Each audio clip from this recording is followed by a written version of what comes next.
Segunda pergunta do chat para o Elias, o Leni. Vamos lá. Deixa eu só achar aqui.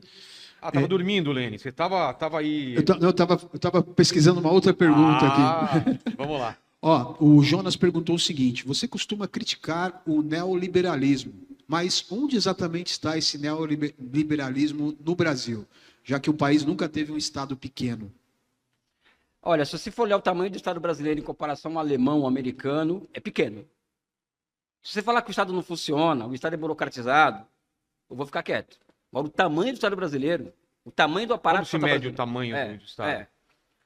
Número de funcionário público, pode ser? Pode. Quanto o Estado gasta, por exemplo? O Estado brasileiro gasta pouquíssimo, em comparação ao americano. Pega a relação dívida-PIB, Pablo. Não interrompe, por favor. É só pegar a relação dívida-PIB. Gasta muito pouco. Não é? E o Estado é pequeno brasileiro em comparação a outros estados. O Estado americano que está invadindo, que está fazendo uma revolução industrial com inteligência artificial, é um Estado que usa, por exemplo, dos instrumentos das compras governamentais, que são trilhões de dólares, para quê? Para induzir as suas empresas. Não existe esse self-made man no capitalismo, pessoal. Eu tenho uma invenção, vou ficar rico porque eu sou o cara, eu mudei a mentalidade. O que existe no caso dos Estados Unidos, o Elon Musk é um exemplo disso, é um estado que colocou bilhões ali na conta dele para financiar a pesquisa dele. O Vale do Silício inteiro dos Estados Unidos funciona à base do Estado. Não caiam nessa balela de que o Estado não é necessário. Não, o Estado... não é inteiro, é os bancos que fazem isso. Vamos lá, vamos concluir. Quanto tempo? Sim, sim. Não, é sério. Então, voltou a civilidade, né? As regras do debate. Vamos lá. Então, não existe a balela de, olha, troque o Estado pela mentalidade, pessoal, ou pelo governalismo, porque isso não existe.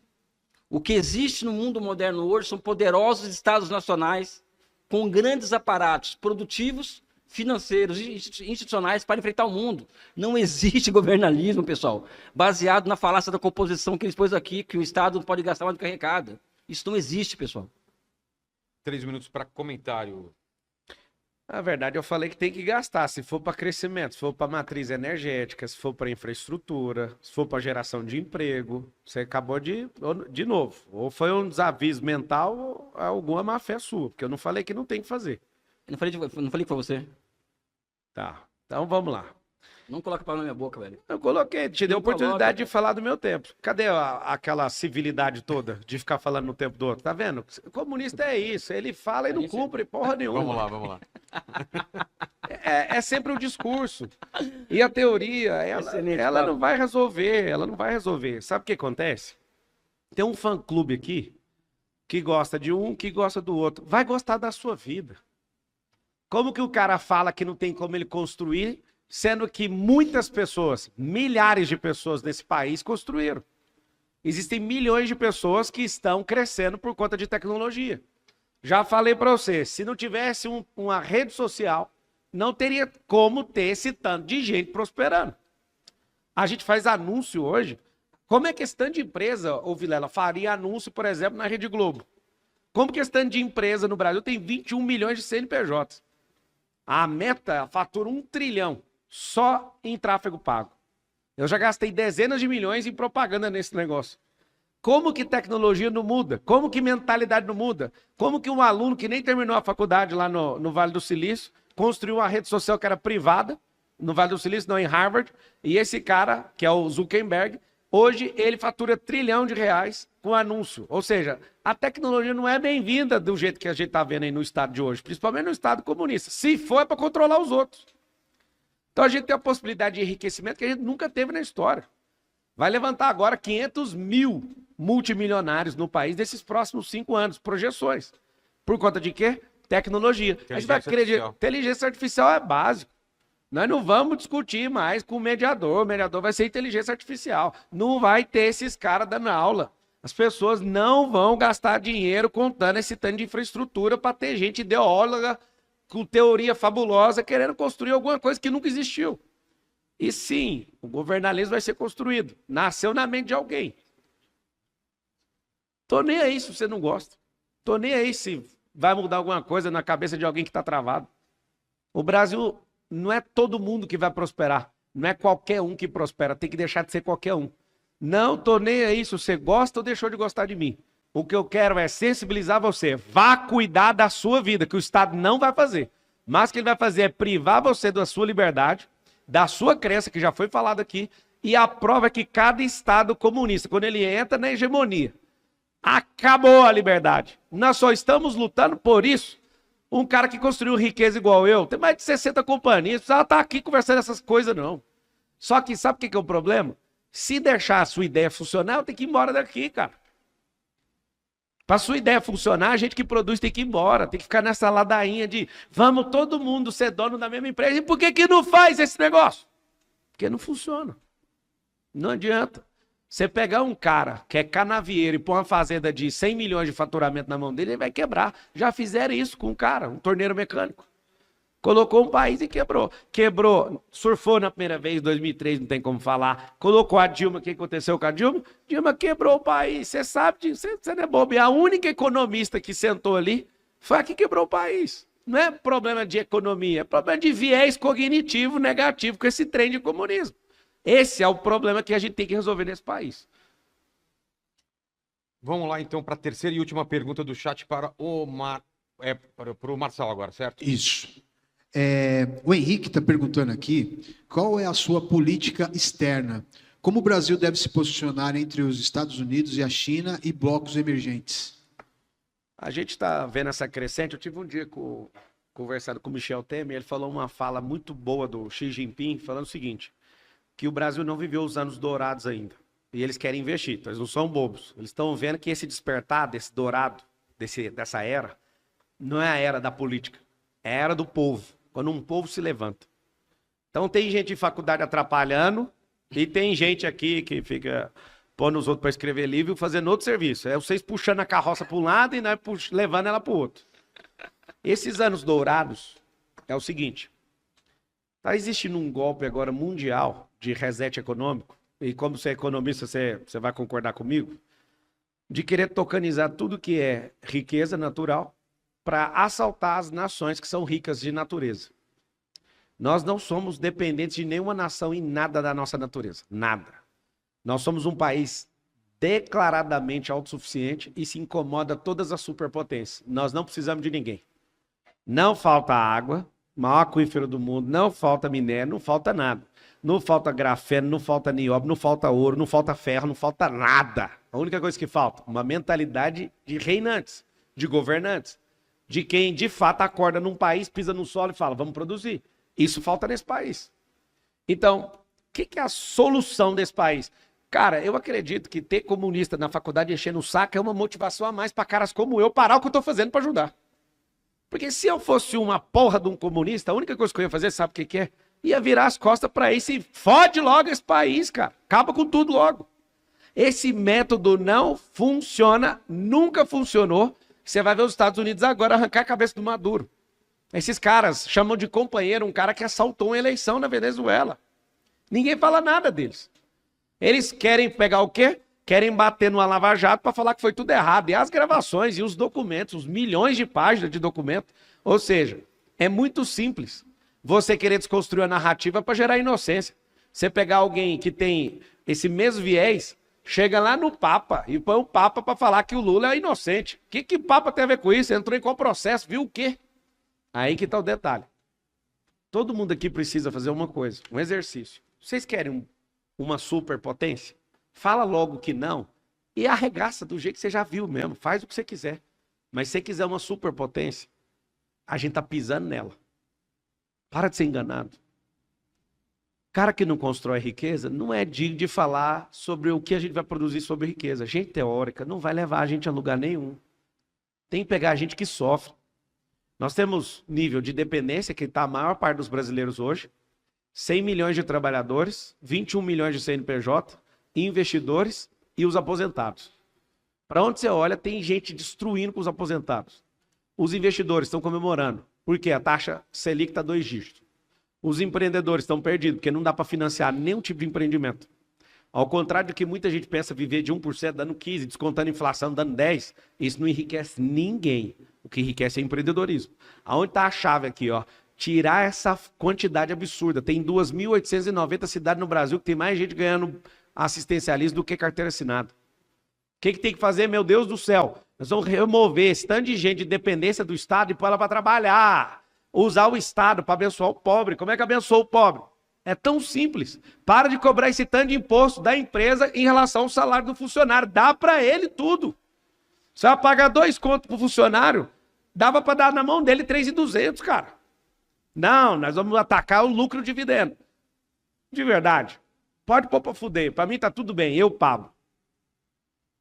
Agora, a maioria das empresas não dá conta de fechar, cara. A maioria das empresas a conta não fecha. Então tem a dependência que nós temos que promover o trabalho, nós temos que estimular os trabalhadores a ter renda alternativa, até ele entender que não tem que ficar mais naquilo, ele tem que empreender. E a gente tem que estimular o empreendedor, não é ser empreendedor, não. Meu negócio não é com classe, é com evolução. Nisso a gente tem que ser evolucionista, de acreditar em quê? Que o empreendedor tem que virar investidor. O que é isso? Ele tem que ter um grupo dele empresarial para ele gastar tempo e multiplicando talento de empreendedores para ele investir o capital que ele foi ganhando na vida dele. Aí que está o detalhe. Desde pequeno, como eu vim da pobreza, fui de escola pública, a gente foi doutrinado a odiar a riqueza. Se você não sair dessa merda, dessa frequência, você nunca vai crescer na sua vida. Dá para o Estado a capacidade. Eu já participei do processo de privatização do sistema Telebrás. Que loucura.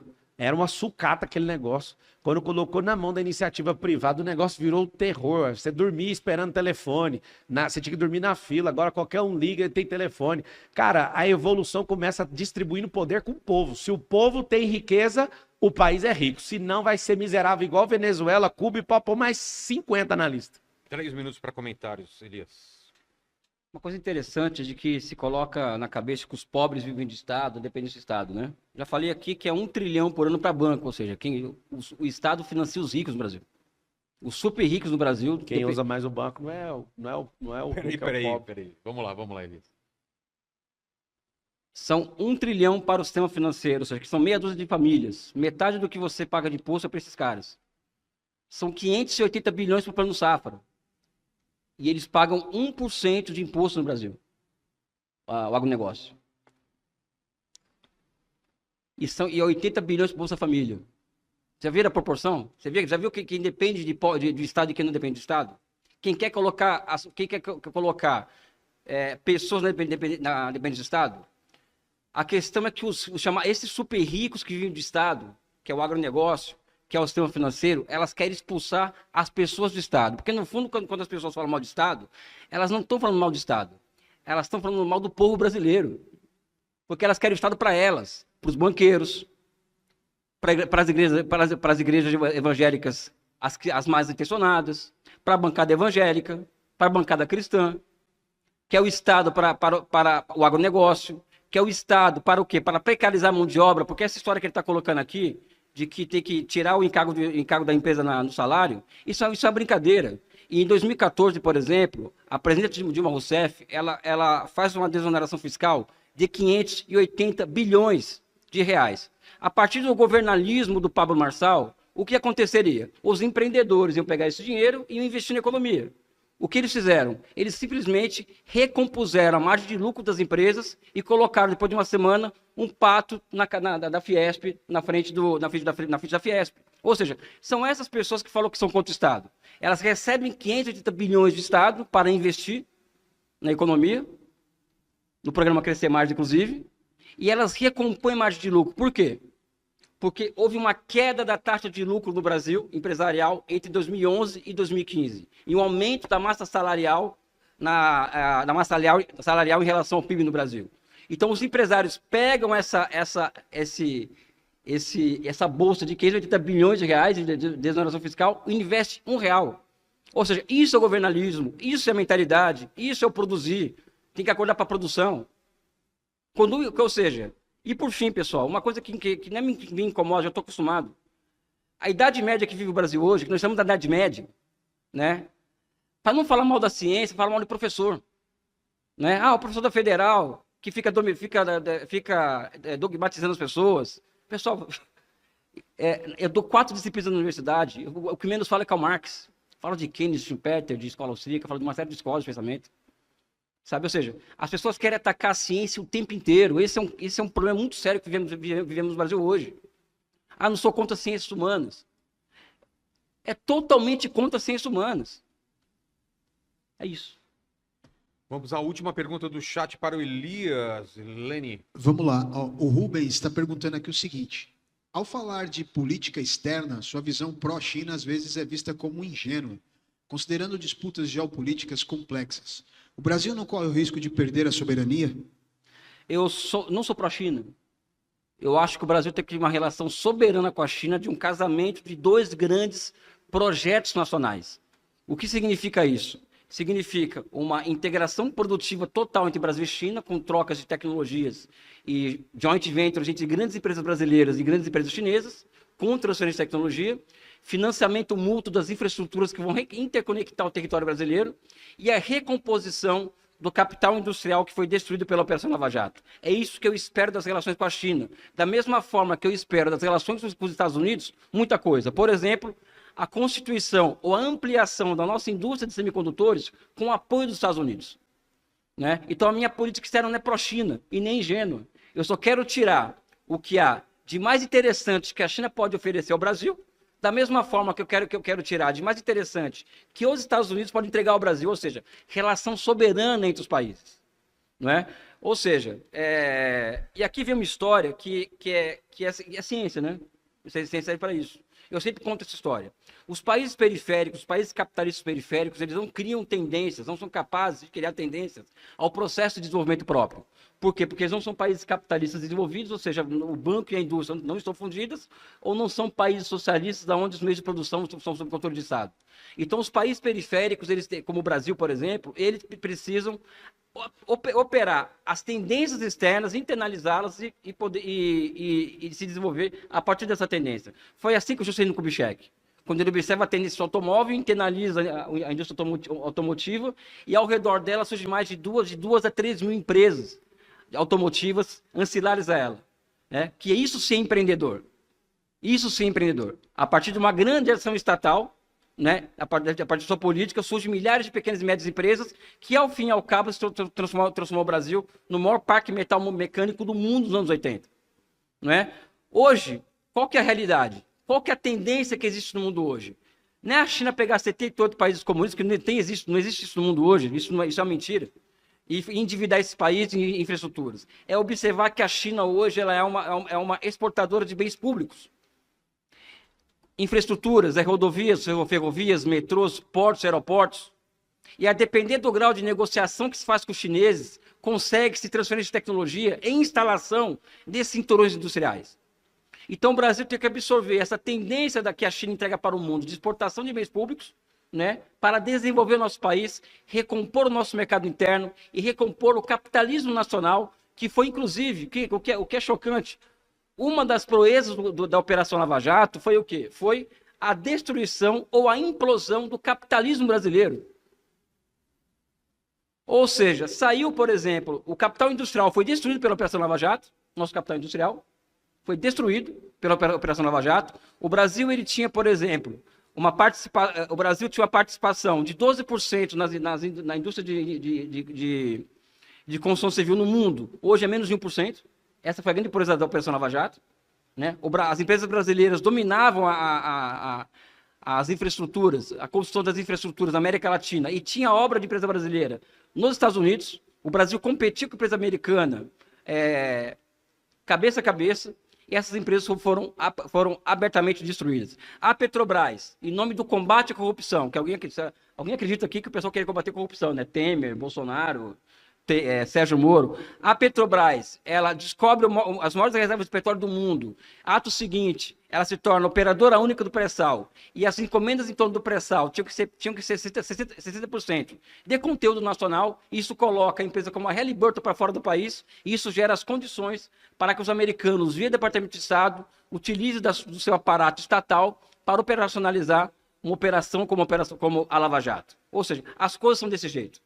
Né? Ou seja, não existe, volto aqui, mudança de mentalidade, né? Não existe coach, ou seja, e eu vou falar aqui, e repitam, o Brasil não precisa de banqueiro, o Brasil não precisa de dono de supermercado, o Brasil não precisa de pastor picareta, e o Brasil não precisa de coach. O que nós precisamos é de um projeto nacional de desenvolvimento que olhe para a China, olhe para os Estados Unidos, olhe para o mundo e observe as possibilidades que o mundo pode entregar para o nosso futuro. É isso que eu estou sugerindo. A questão da propriedade privada, do socialismo, isso é uma questão que quem vai se resolver é a história.